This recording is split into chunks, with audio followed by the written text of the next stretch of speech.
Gernika Lumoko Berbalagun ekimenak antolatzen duen ezetz jakin lehiaketaren maiatzako saria eman dute.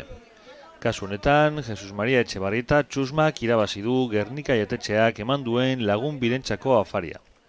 Maiatzako lehiaketa honetan 59 erantzun batu dira eta horretatik 40 egon dira guztiz ondo erantzunda.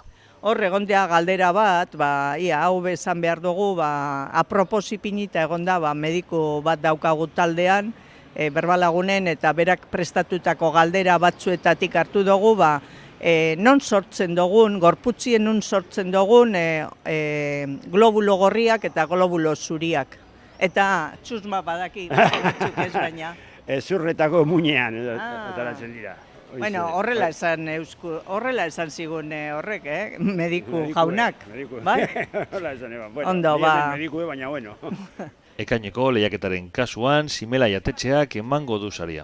Galderazko izango dira Euskaraldiaren ganean. Badakizue Euskaraldia kanpaina martxan jarrita daukaguna Gerniken. Eta Euskaraldia 11 egun euskeraz egiteko ekimena da. Eta, 365 egunetan egin behar da, baina aurton jarri dugu holako Euskal Herri osoan martxan egongo dan ekimen bat izango da, azaroaren 23-tik, abenduaren 3, Euskararen egunean amaituko dugu. Eta horren inguruko 13 galdera edo dauz jarrita oraingoan lehiaketan, ez jakin lehiaketan, bai?